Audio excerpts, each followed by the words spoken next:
Hey, good evening and welcome to Buck Run Baptist Church. It's Pastor Chat, uh, which might be the worst title of anything we could give, but anyway, we're pastors and we're going to chat. uh, Most of you who are watching this know who we are, but I'll tell you, I'm Herschel York, senior pastor, and with me is our man. How many titles do we have for you?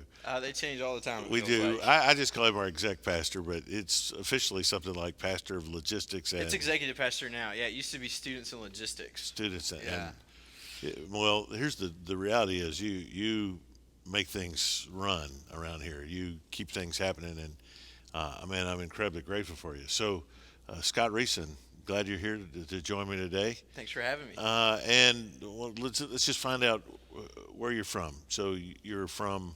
Yeah, so I was actually born in Virginia, but I grew up Really, in. I did not Yeah, know that. so my That's dad was in the new Navy, fact. stationed in Newport News, Norfolk area. I was born at the Naval Hospital in Portsmouth. And then we moved he was transferred to the naval base in Millington, Tennessee, which is just outside of Memphis. Isn't And it weird? It's weird that we've got a naval base in yeah, so Millington, apparently that's Tennessee. where like the finances are run. Like that's, Is that it? yeah, I don't, I mean, it's changed when a I lot. pastored Yeah. in Marion, which was right across the river, we would get sailors from Yeah. Millington. And I Yep. always thought this is odd. Yeah. Like the Mississippi River is Yeah, not really a Navy station, but and so right. So when he retired from the yeah, he got out of the Navy, military and we settled just east of Memphis and grew up in Tennessee. Went to college in Tennessee until the Lord led me to Kentucky, where I've been for a while now. okay. So how old were you when you came to know the Lord? I was in middle school, eighth grade. I was at a camp, and that summer, I had when I was really young had professed faith at a VBS. We were at a small church, and we kind of all professed faith that week. And my parents realized that they didn't think that was genuine, and that proved to be true. I wasn't baptized or anything. But in middle school, I was a moral kid. I was always at church. But it really, my eyes were really open to my sin and recognized what Christ has died for me and truly put my faith in Him in middle school. You know, that's really the key. I think a lot of times I talk to children, and it's wonderful when they say they love Jesus and they want to follow Jesus and they want to go to heaven. Uh, and I call that taking a step toward Jesus. I think it's an important part of the process. But the thing that I really look for, and I think that really demonstrates something deeper is going on in a child's life than simply wanting to love the really the God that their parents do, is when they become aware of their sin, and that's what you've just Hmm. expressed. Yeah. It was certainly my experience. And when you come Right. face to face with the reality of I'm a sinner, and you're not, God's not your best friend. It's a jolting thing, but I think it's a necessary step in coming to saving faith in Christ. That's right. I was really grateful. My parents and pastors and church leaders helping me through those times. And a lot of people were surprised that I wasn't a believer. They assumed that I Because was. you're a good moral Right. church I was kid. just a good moral kid. I'm really thankful that, one, that God did save me, and I'm not still just a good moral person, but I'm a Yeah. redeemed person, glorifying Him every day, or seeking to. It's really helped me as I've gotten to minister to students here. My experience has been helpful. My own testimony in interacting with our students, as many of them are wrestling with kind of the same Hmm. questions and thoughts. Right. So, what church did you? What church were you baptized in? What Yeah, church did you go I to? was baptized at First Baptist Church, Somerville, Tennessee, which is the county seat of the county just east of Memphis, Shelby County, Fayette Fayette County. County, right? Yeah, Fayette County. yeah, great place. Yeah. I love it. Cottontown, USA. Just grew up in the country, Kentucky. A farm lot of town. Kentucky people don't know. Tennessee is three distinct Very regions. much so. And they call them East Tennessee, West Tennessee, and Middle Tennessee. Yep. And West Tennessee is really different from the other parts Mhm. of the state. I mean, it's Delta. Yep. It's Mississippi Delta, and great barbecue. Amazing barbecue. Amazing The barbecue. best. Very What's biased. your favorite barbecue place in the Memphis area? Central. Yeah. It's kind of the mainstream there now, but there's a lot of hole in the walls that are great. Yeah, The sketchier the place you're willing to walk into, the dirtier the place, the better yeah. the Now, barbecue. I'm a commissary Yeah, I guy. mean you can't go wrong with it. I don't know if it's still there. When I did my doctorate, a bunch of us, the doctoral students, we would go to a place called the Public Eye Yeah, I haven't heard of it. on Madison, Yeah. and it was this is you're talking the late '80s Hmm. to 1990. Hmm. Because I came to Lexington in I was just 1990. coming into the world then. Yeah, Yeah. it was $5 all you could eat lunch, and I mean, man, the guy would be chopping the pork butt, and he would have a rubber glove on his hand. He just pick it up, Yeah. put it on your plate. You go up. I'm Oh, surprised so he was good. using a glove. That's good. Yeah, it was. It was. He did use a glove, but it was great. So I love Memphis barbecue. So you went to college. At, I went to Union University in Jackson, Tennessee. It's a Baptist college, a part of the Tennessee Baptist Convention, and loved it. It was really formative and eye-opening for me. It's where I think I really began to. It's not just learn the scriptures, but to fall in love with them and learn theology. It was really formative for me. were you at Union when the Yeah. tornado went through? I was. So that was my freshman year. It was the first day of class of our second semester. That's definitely a life changing moment for me.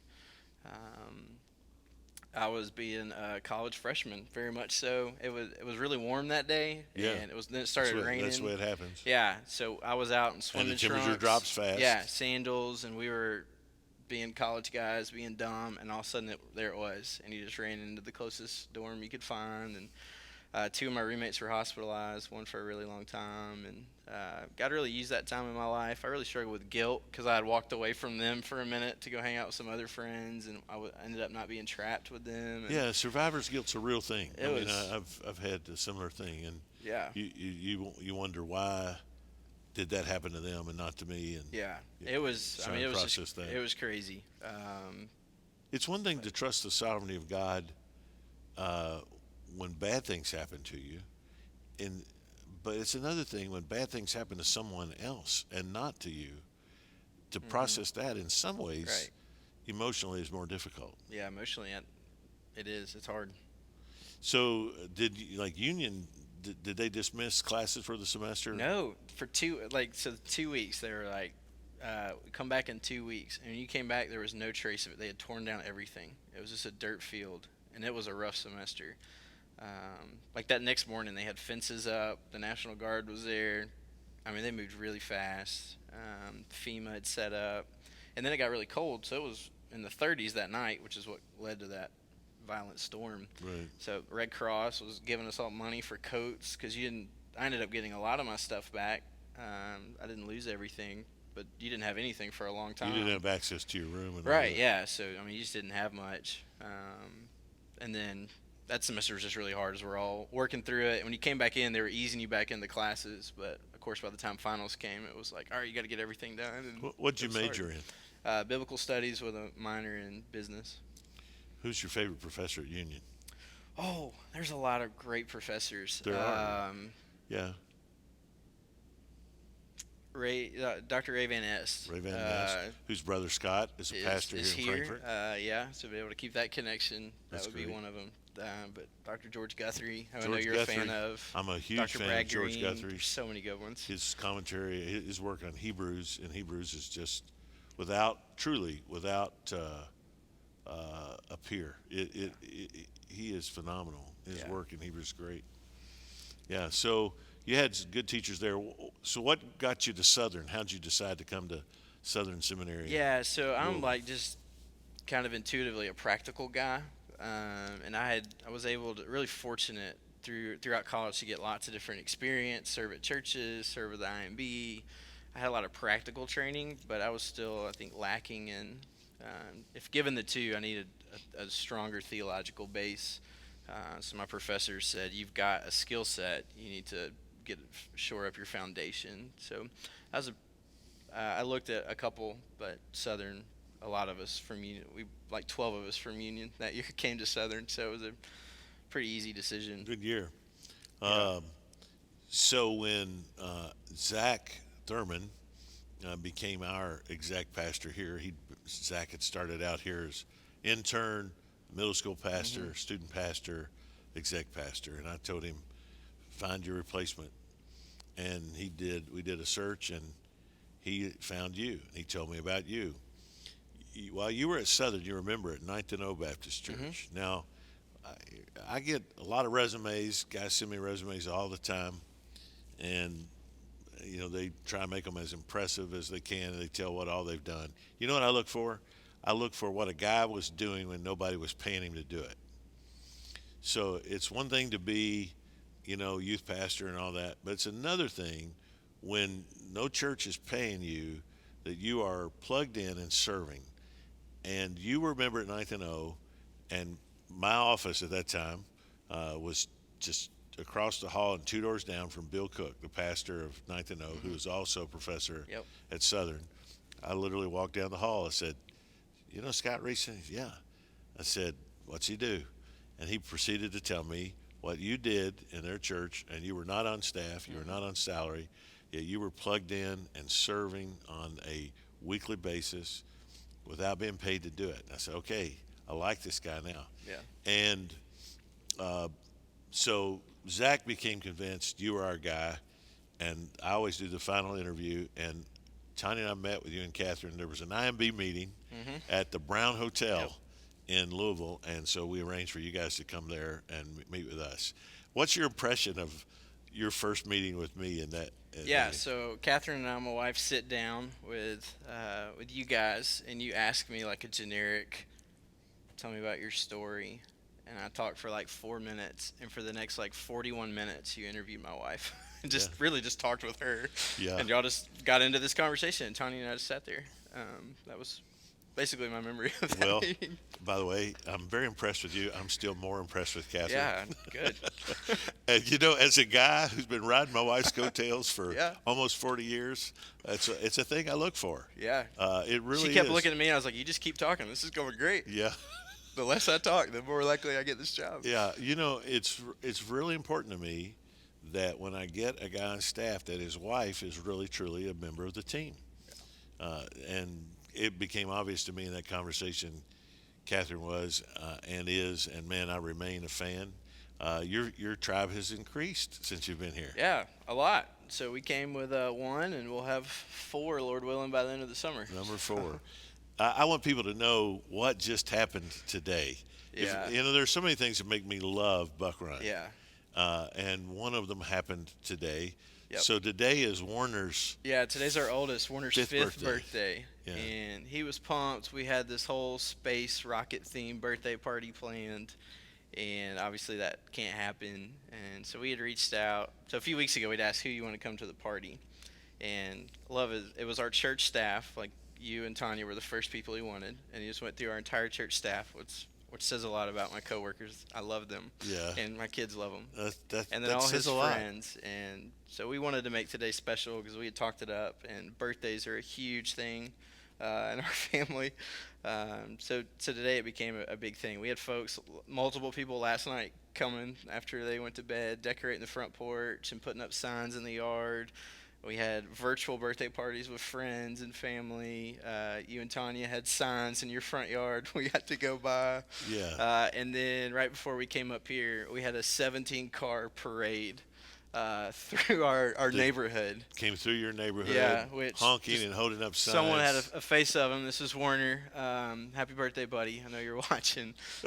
Everything about it Is was that? awesome. I mean, honestly, is that not just a great face? Oh, it I mean, is. It's an incredible he face. he just lights up a room when he comes in. He does, and he's such He's a. so engaging. I know. We always, on people's birthday in the family, go around and say one thing we like about him. And for me, he's always thoughtful, and he just loves people. And he's really tender, too. He told me when the parade ended, he's like, I almost cried.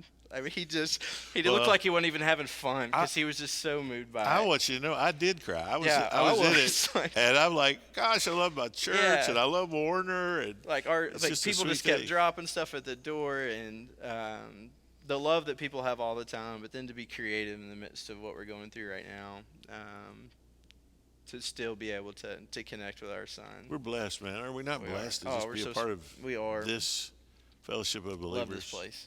I do too. I do Yeah. too. It's I love an these people. incredible place, and you guys have just really plugged in and fit right in. What but so your first Sunday here was It was groundbreaking. It was the May groundbreaking 31st. Sunday. We Yeah, had services at the pavilion, in the pavilion, and then we and lined we this lined building. up the periphery of the building. Yeah. I stood at the spot where the Mhm. the pulpit would be. Yep. We faced in and prayed. We faced out and prayed. Yeah, I And we all put stood. a shovel in the dirt. That's right. I stood over where the student room with all these families that we didn't know, and quickly became really close with and got to serve with, and it was a really cool. I'm really thankful that that was the day we started, to be here through this process. Yeah, honestly, it's a major part of Buck Run's history. Yeah. Just a significant move. I mean, Yeah. in a 200-year history, these last Yeah. 5 years have been among the most significant. Yeah. Certainly, and you've been a big part of it. To I'm stand grateful. there that day and to hear names. Jeannie Costigan was standing in this corner. Gene And Costigan. Whoa. so for you to hear Gene's name, and that was the first time I heard Rob Jackson's name, and just to begin, the legacy of this church was introduced to it that day in a really powerful way. It was Yeah. incredible. Well, it's been an eventful 5 years. None of us saw this, No, and yet goodness. you just see the goodness of God and really preparing us for this moment. Yeah. That we can withstand this. Hmm.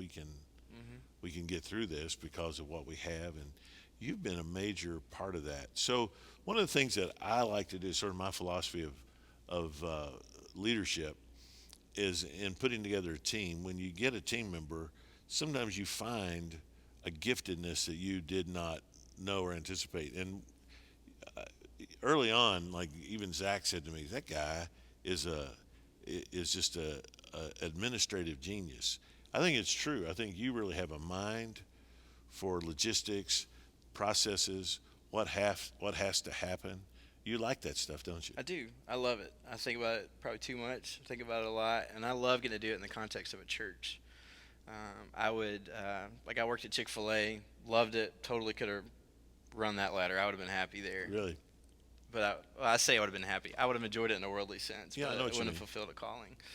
So to get to do it, to serve a church, but then to get to do it at this church, and to be a part of so many things and equipping the saints for the work of ministry.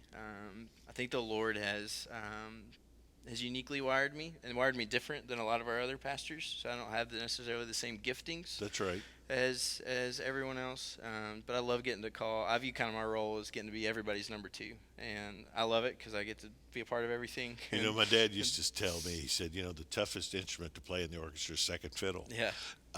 But there are people that are just gifted and called, and they get their energy by serving whoever is Yeah. the front guy and leadership, and they are A, rare, and B, essential.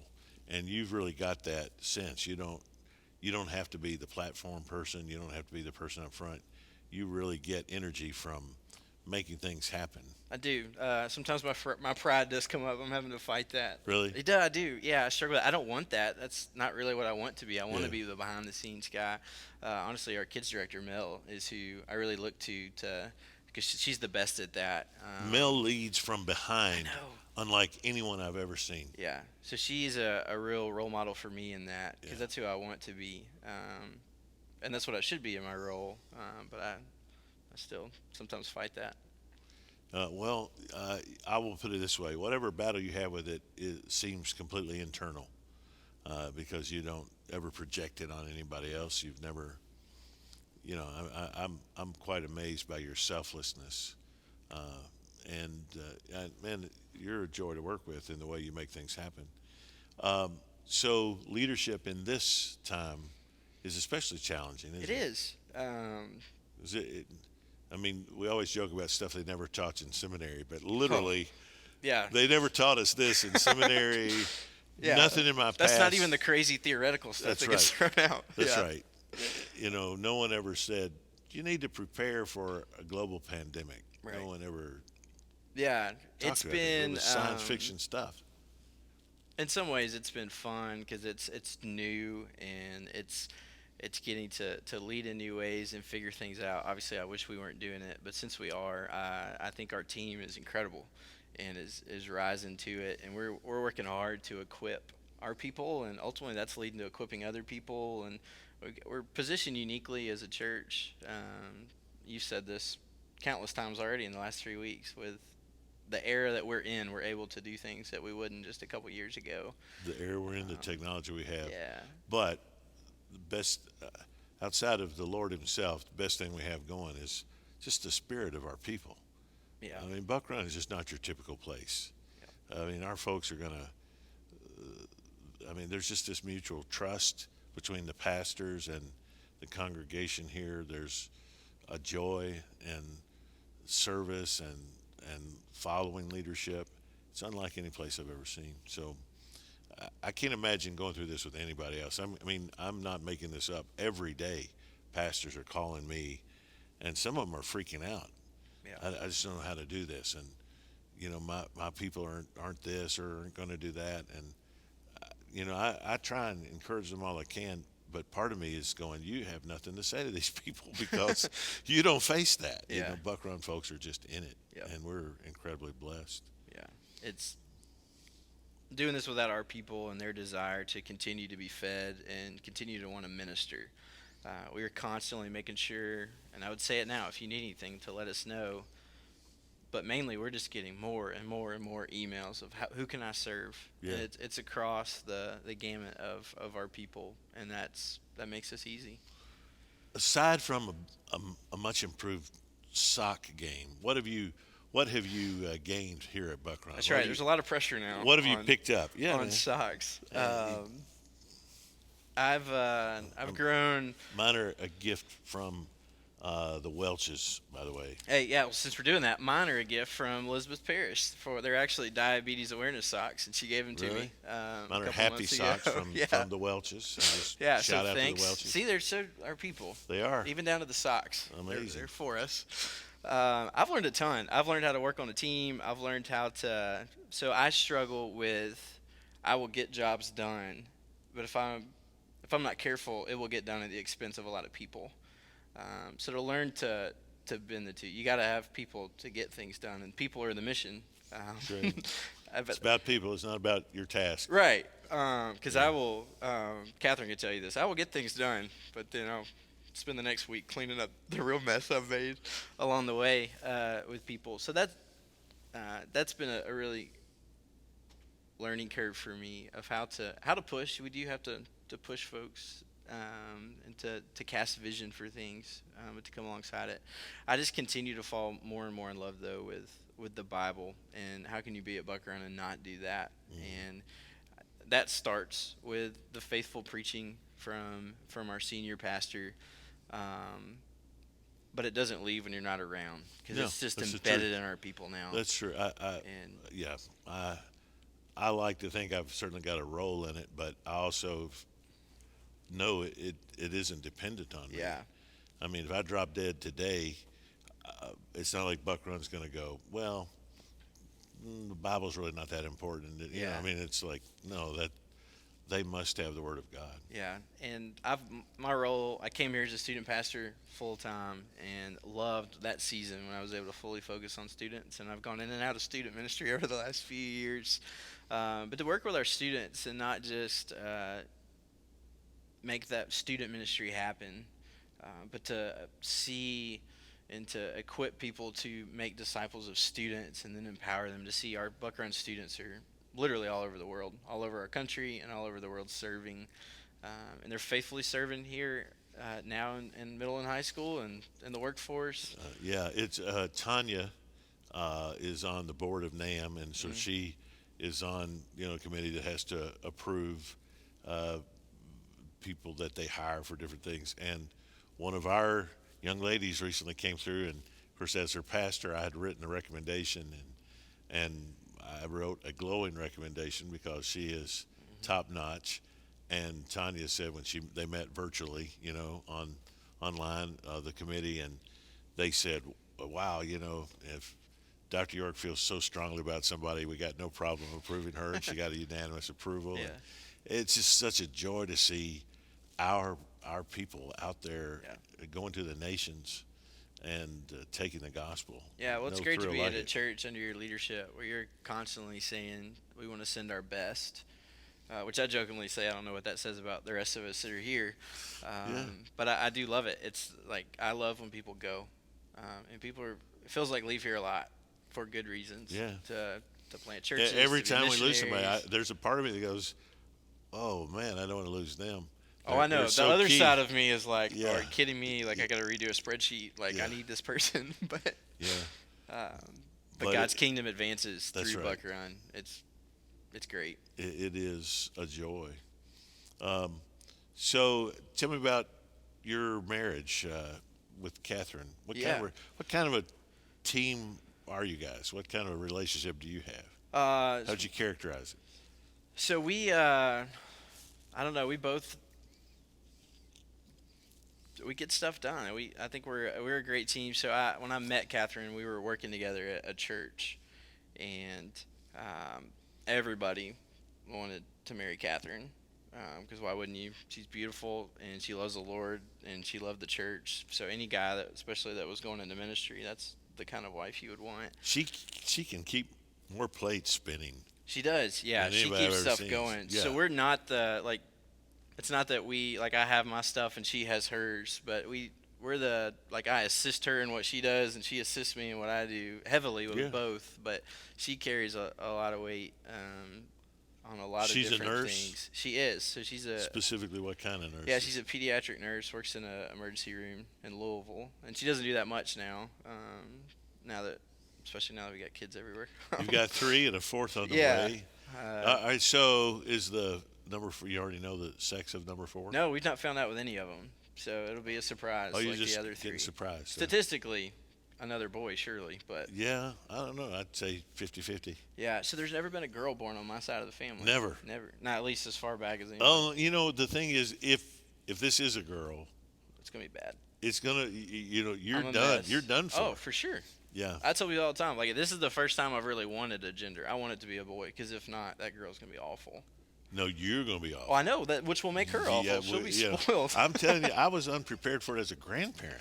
Yeah. I only raised sons, and suddenly these girls come around, and I'm Yeah. like, oh man. Yeah. And I'm gonna tell you, they make you work for it. They don't just give you their affection, and you got to work for it. Uh, Man, and I'm not in control in the relationship with my granddaughters. They're in control. Maybe I'll show you a little love. Maybe I won't. Yeah. So when I first came on staff, everybody we all had sons except for Chris, and Chris would talk through discipline and like their learning curve. And I'd be like, I don't know how you would do it with a girl. I couldn't. Yeah. Like, it's different. It's easy with a boy. Yeah. Do you have names picked out? I'm not going to ask you what they are. I'm just, do you No, have? we haven't really talked about it. I mean, Really? we have a list of guy names. I think Eliza Catherine is the girl name we've had every time. Really? But we never really decide till we're like in the hospital, usually. Interesting. Yeah, that's never something we. Yeah.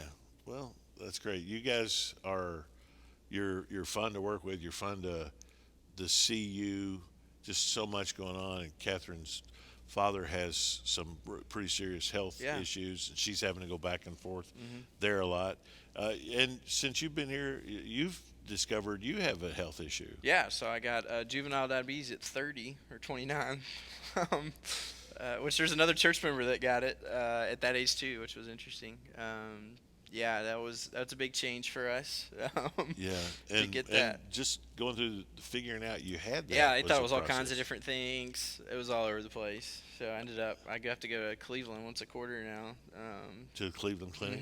and get great care up there. Here's the thing though. The same time you're going through all that stuff, all right, you and Catherine are having babies, and you're going through that health stuff. You very quietly, without making any splash about it, I didn't even know you were doing it for a long time, and really until you were pretty much done with it.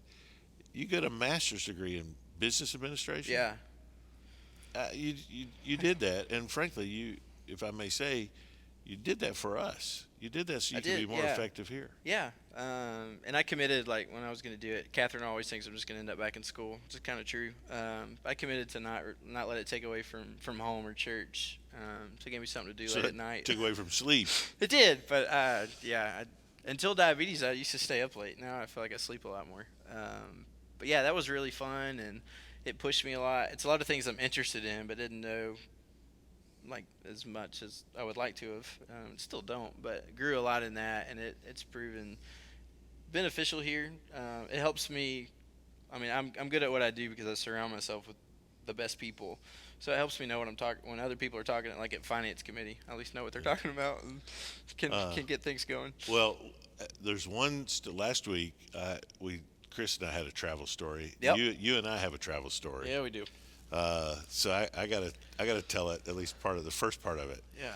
So you went. I got to give the what they called the, I think, the scholarly lectures at Mid America Baptist Theological Seminary. Uh, was that last April? It was. Last April, and which is my alma mater. It was a great honor to be asked to go back there and give these scholarly lectures. And uh, while we were there, they said, eat wherever you want and do whatever you want. We'll pay for it. And so you and I, true to my form, decided to eat downtown Memphis at Texas de Brazil, which is churrascaria, a Brazilian steakhouse. And we go down there. First of all, I might say we went across the river and saw my old digs where Tanya and I lived Yep. in Marion, First Baptist Church, Marion, where I was, my first church I pastored. We come back over to Memphis and we go downtown. We stop at one of those self-paying parking lots, right? Where you park and you get out and you pay and whatever slot you're in. And when we get there, we are surrounded by, I want to say, 6 or 7 older teenage boys, Yeah. and it's a little bit uncomfortable. You're on their turf, and they're coming up to us, and they've got, I don't know, papers and a clipboard and stuff, and they're like putting Yeah. this stuff Like, in yeah. our face, and they're asking for money. They're trying to raise money for an AAU deal. That's right. They said next summer they were going to go on an AAU. They wanted to play AAU ball, and so they're raising money for that. And just surrounded by a bunch of like 19-year-old guys, and it was uncomfortable. And we were like, Yeah, I was like, we don't have any money, and then you get out with a suit, and they were like, oh. yeah, that's right. I get out with a suit because I've been lecturing, and boy, it was uncomfortable, and we just were like trying to be polite, Yeah. and say no, thank you. We don't do that, but we're trying to get away from them. So we get in Texas de Brazil, and I got a text from Kevin Ezel as we walked in, and we sit down and we eat, and 58 minutes later, I know this because I remembered that I got that text as we went in. 58 minutes later, I realized we never paid. We never paid in that parking lot. And we've been in there 58 minutes. And I looked at you and said, we didn't pay. And we immediately, we paid our bill and got out there. And literally, as we stepped outside, I see a tow truck go by with my rental car, just turn the corner, and we're standing there. I'm clicking it, like beep, beep, as it drives away. Yeah, you got the key, and It was bad. the lights are flashing, so we know it's our car. And oh man, He kept going, it's not our car. And in my mind, though, like, it's literally, Yeah, the it lights just are flashed. blinking. It's our car. it was our car. Now, the thing, what's funny is, like, the thing that I dread most of all is what I call hassle. I hate hassle. And suddenly I know, man, we're going to have an evening of hassle. It's a big one. So you take it from there. So we walk over to the parking lot. We look at the number. I call it the tow company, and they tell me where they're taking it, which was not close to downtown. And they're like, the lot's closed. When he pulls it back there, it's there for the night. And I'm like, please wait. And the guy was very kind because he was like, I can't stop the tow truck, but I'll have him not pull in. So I immediately download the Uber app. I've never done that before. Set up an account, get Uber, and then we stop at a couple ATMs along the way. Neither of us had a debit card Yeah. to try. Because he told us you had to have cash. You had to have cash. it was. For whatever reason, I mean, I always have my debit card, and for whatever reason, I forget. I had Yeah. some reason I So didn't take it. yeah, I knew I was $20 short in my backpack. So Chris and I had just gotten back from England, and I had used the last night there. We had a similar crazy thing happen, and I'd used some of my emergency cash I always keep with me. So I knew I didn't have enough in there. And I never carry Yeah. cash. I mean, I just never had cash. Fortunately, we had the nicest Uber driver, and he stopped us all over the place. And then we got there, and we start talking with the truck driver or the tow truck driver, and he takes me to another. You stay there, and then he takes me to a gas station where I'm trying to like get cash back or something. Just desperately trying things. At this point, I call my parents, Yeah. which is what no grown person ever wants to do. And your parents live how far away from there? They live like 45 minutes to an hour away, but they were just right down the road. But they were in Memphis. Yeah, I was humiliated enough that my in-laws live right there, and I didn't It call felt like them. we were calling them to bail us out of jail. It did. So I get back, and we're having to wait. And I know if the tow truck driver goes on the other side of that gate, we lose the car for the night. And you were doing the right thing. You're sharing the gospel. You're using every bridge. The guy you was could totally to get in. pagan. He was, and he was getting. It felt like was not really open to talking. And in my mind, I was like, "I'm glad you're doing this, Pastor. But if he gets annoyed with you, he's just gonna pull forward." And I was like, "No, that's not. It doesn't matter if we can proclaim the good news to him." But then my parents show up. Dad's got cash. We give the guy cash. It's just awkward, embarrassing. I'm humiliated. I'm there to serve you, and now I've got my parents bailing us out of the. You know what? The yard. I still pray that when I get to heaven, maybe not when I get there, but at some point afterward, I see that guy. Yeah. And, I'm hoping that there was Yeah. some great divine purpose in it. I know there was in my own patience. For sure. I Yeah. just had to live with the hassle. And then the night ends. I'm sure my mom's watching this right now, but the night ends with Mom going, "Love you," and then you going, "Love you too, Mom." It was so embarrassing. It just felt so weird. Your dad pulling up there, like pulling out his wallet and giving us cash. I'm like, Yeah, "Thanks- like he had thanks, never had Dad." to bail me out of anything until that. Like, Yeah, that was a story. Well, here's my twinkling of an eye round. All right, let me All just right. ask some random questions Okay. that you just feel free to answer however you want. All right. Your favorite secular book? secular book. Maybe a business book. There are some leadership good book? business ones. 3 Nights in August, though. It's a book about a playoff run with the Cardinals. Might be my favorite secular book. Really? It is. It goes through Tony La Russa was the manager, and it keeps doing flashbacks to show how he got to decisions. And I just like the Cardinals in sports, but it shows like how his thought processes.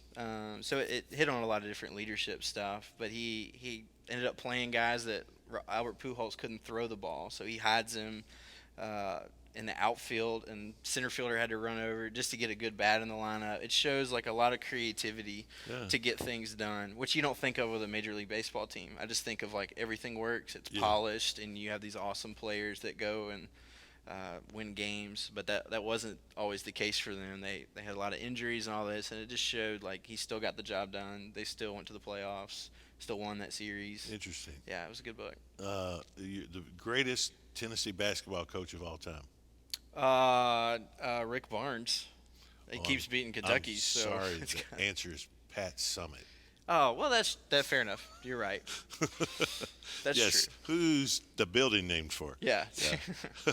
Fair enough. All right. Yeah. Your favorite Memphis blues artist? Do you have one? BB King. B.B. King. Yeah, you just got to go with Old Ah, Faithful yeah, there. Yeah. That's right. Yeah. Can you name his guitar? Lucille. Lucille. Yeah. Thank you. I appreciate it very, very Yeah. much. And his number one hit of all time? His biggest hit? I don't know. I don't know which one's his biggest The one. Thrill Is Gone. Okay. Yeah. The Thrill Is Gone.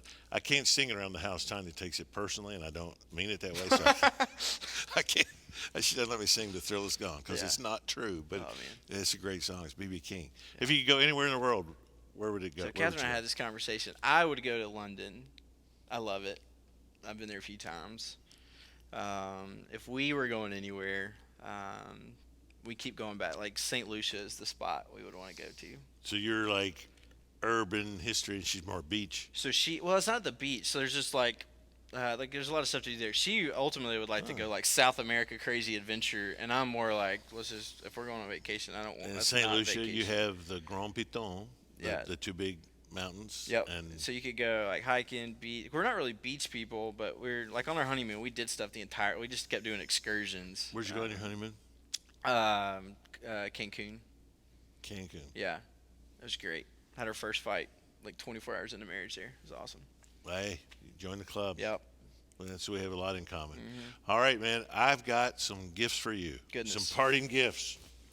All right. After last week, I'm really nervous. Okay, don't be nervous. Don't be nervous. First of all, Reese's Cup, because first of all, this is dark chocolate Reese's Cup. I'm Thank not you. a dark Yeah. fan. It's actually 10 calories less than the Reese's Cup. Yeah. And then it's a reminder that during this time that we're out of church, I'm running low on Reese's Cups, people. I just wanted you to know.